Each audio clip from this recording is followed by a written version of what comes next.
Good evening again, YouTube. Kenny back with you on Sheepdog Preparedness. You might hear an ATV in the background there. Life on the farm. Much cooler weather here in Missouri. Wow, what a much better day.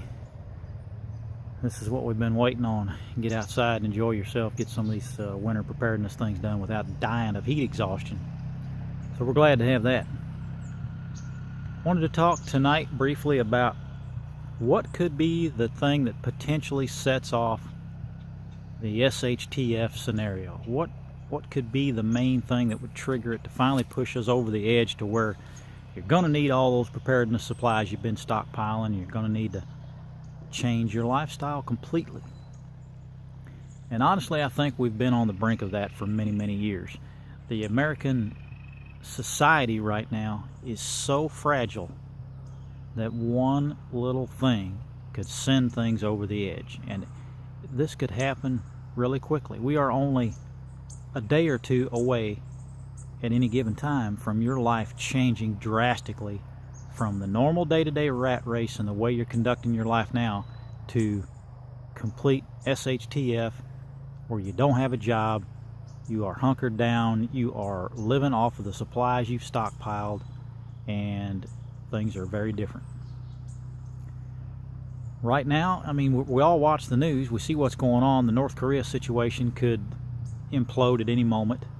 What happens if they do already have the capabilities with a nuke? What happens if they decide to pull off an EMP and they make it happen? That could really change things in a hurry for us. Even if they don't pull it off and we detect that they've launched a missile and it's coming this way, what happens if we nuke them or something like that happens and Russia and China decide to get upset about it? And, you know, in a matter of hours, you've got World War III started, and it's a nuclear war. What happens if all of this stuff happens in November, where Antifa and all of the leftists have planned to start the next civil war? I'll put links down below on all that. I mean, they've got flyers circulating, they've got videos circulating. There are strange messages that are coming across the televisions that someone has hacked the emergency broadcast system in California, saying that you know, chaos is near. So you've got that. You know, we're on the brink of civil war. America's never been more divided than we are right now. It is absolutely at its most fragile. One little thing could just send it over the edge. You get one of these big events and Antifa or somebody's having a big huge demonstration, and somebody on the far right decides they're finally sick of it all, and some idiot from one of these far right organizations decides to start shooting people or something.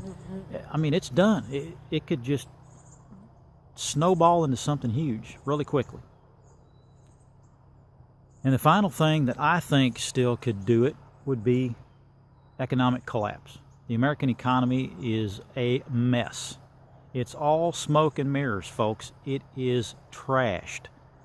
We have a debt-based economy in America. It's not based on products and consumable goods and trade anymore. It's all based on credit. We are $20 trillion in debt, and if that debt ever gets called up, we're done for. China owns us. All of Americans are severely in debt. Everyone's carrying thousands and thousands of dollars in credit card and student loan debt. At least most of America is. I'm not. Your debt is being sold when you can't pay it, and someone else buys that debt. And when you can't pay it to that agency, they buy it, and someone else buys it from them. It's just a never-ending cycle. We're buying and selling debt. Oh. Can you not see what's wrong with that picture? We're not buying and selling goods anymore. We're buying and selling debt. That can't continue, folks. That's not how you base your economy. You're asking for crash. You're asking for a collapse the likes of which you've never seen. And the stock market's sitting lately up in the 20,000 range. It's so overvalued. It's unbelievable. That's just setting us up for an even larger fall. It's not worth 10,000 right now. It shouldn't be at 10,000. The Dow shouldn't be. You're going to see it drop, and you're going to see it drop drastically. When it hits, it's going to happen so fast. You're going to wake up one morning and you're going to realize while you were sleeping, something happened to set it off. And by the time you've got your butt out of bed and got dragging around to where you want to get to the bank to get your money out, too late. You know, we've all seen It's a Wonderful Life. That's probably my favorite movie of all time. And, you know, you see that scene where there's a run on the banks and old George Bailey is trying to save the day. And that happened, folks. That happened in the Great Depression. People got panicked. They freaked out. They went to the bank to get all their money out because they thought, man, I got to get money now before it's all gone. You know, something's going down. Think about how different the society is nowadays. Everything is tied together electronically. All banks are online. You won't get to that ATM fast enough before your bank shuts everything down. You will not get it out of there. My best advice to you right now is if you've got money in the stock market, you've got money in a 401k, you've got money in the bank, you better be getting some of it out of there. I don't keep anything anywhere where there's a risk of losing it.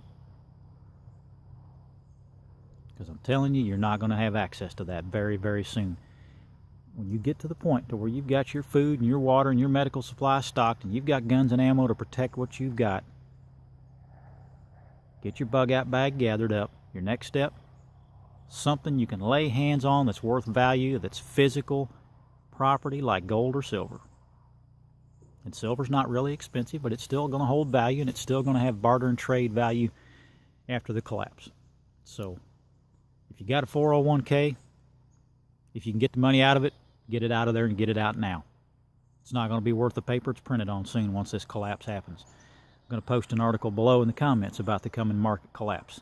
On any given day, you can Google market collapse and find tons and tons of videos and articles from guys who know what they're talking about, guys like Gerald Celente, guys like Paul Craig Roberts, and they will tell you straight out that this market collapse is a decade overdue, and it is coming. What will trigger it? Doesn't take much. It's all smoke and mirrors, folks. We've kicked the can down the road so far that the road is now a dead end, and there's a cliff at the end of that road, and that can's going over that edge of that cliff. So hang on for the ride on that. One other thing that could kick it off that I forgot to mention. This is huge. This is close. This is imminent. And for all of you believers, you know that the King of Kings is coming soon, and before that happens, he's going to call up his bride. Just think about the chaos that would ensue when the rapture of the church happens. When Jesus calls up his bride, the church, and all of the believers are gone and pulled and plucked from the earth in the blink of an eye. What happens when the planes fall out of the sky because the pilot was a Christian? What happens when the car going down the interstate crashes because the driver was a Christian? What happens when family members see their loved ones disappear before their eyes? You think that won't cause mass chaos and everything else to totally just fall? That could be the first domino and everything follows. And if you don't think that's close, you're fooling yourselves. All the signs are there. Study your Bible prophecy, watch what's going on in the news, and it's like current events have been ripped right from the pages of your Bible. Those prophecies are true. Every one of them that's already occurred in the last 2,000 years has proved true, and there's many more that are coming that we're very close to seeing before our very eyes. So, as I've warned you again and again, folks, you don't have much time to get this stuff done. I honestly know in my heart that before the end of this year is here, you're going to be living in a different country. I don't know. I'm not some date setter. I'm not some prophet. I don't know what's going to cause it, exactly when it's going to happen. But I can feel it, and I know there's too many things that are close, and these things can't be held off any longer. Something's getting ready to trigger it. Whether it's the Antifa start of their civil war in November 4th, or whether it's economic collapse that's way overdue, or whether it's the North Korea thing, or whether it's our involvement in Syria, or whatever. Something's about to go down. Get your stuff together, folks. Get it together yesterday. I'll see you on the next video. Got a lot more great videos coming. I'm trying to crank stuff out as fast as I can because I know it's important to get this material out there because time is short. As always, I pray for you, think about you, and I want you to get your stuff together. Are you ready?